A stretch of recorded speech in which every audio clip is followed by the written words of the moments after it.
শ্রীভূমি শহর সংলগ্ন কানিশাইল এলাকায় ভয়াবহ দুর্ঘটনা। ঘটনাস্থলেই প্রাণ হারিয়েছে 7 বছরের এক ছাত্রী। একই পরিবারের আরেক 6 বছরের ছাত্রী গুরুতরভাবে আহত হয়েছে।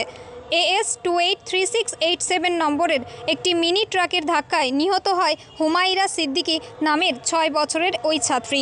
একই পরিবারের 6 বছরের হাফসা সিদ্দিকী এই দুর্ঘটনায় গুরুতর আহত হয়েছে। এই দুর্ঘটনা পথের একাংশে সাইড বার না থাকার কারণেই ঘটেছে। দুর্ঘটনার পর পুলিশ উপস্থিত হলে পরিস্থিতি উত্তপ্ত হয়ে ওঠে। উত্তেজিত জনতা ট্রাফিক পুলিশের সাথে হাতাহাতিতে লিপ্ত হয়। ব্যুরো রিপোর্ট, নিউজ অবিকল। ওখানে নিউজ করা হয়েছে যে বড় ধরনের দুর্ঘটনা হতে পারে। এই যে দুর্ঘটনা হলো, এই দায়টা কে নেবে? আর কতদিন হিন্দু মুসলমান খেলা আমরা দেখবো?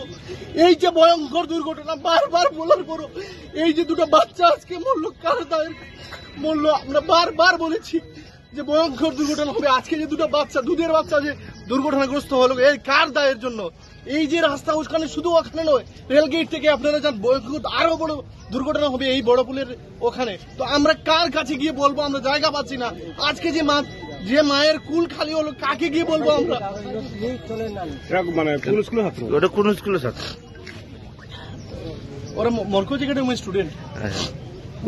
বাচ্চাটি কি ছেলে আমার ছিল না মেয়ে? দুটা মেয়ে ছিল। তো বাচ্চা যাবে কোথায়, কোন দিক দিয়ে হাঁটবে বাচ্চারা? আপনারা দেখুন, বারবার বলার পরে এই অবস্থা। যদি এর চেয়ে বড় দুর্ঘটনা হতো তাহলে কার কাছে যেত? ওদের অবস্থা কি জানি না, অনেক সিরিয়াস অবস্থা আছে ওদের।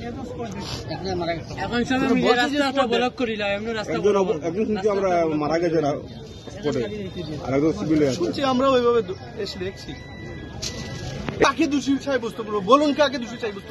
স্বাধীন দেশের মানুষ আমরা, আমাদের জীবনে বেঁচে থাকার ন্যূনতম চাহিদা যেগুলো, এই যে রাস্তাগুলো যদি বোঝা যেত যে প্রশাসন জানে না। এর আগে আমরা ওখানে নিউজ হয়েছে আজ থেকে 15 দিন আগে, আপনারা এসে নিউজ করেছিলেন যে এই মরণ ফাঁদে বড় দুর্ঘটনা হতে পারে।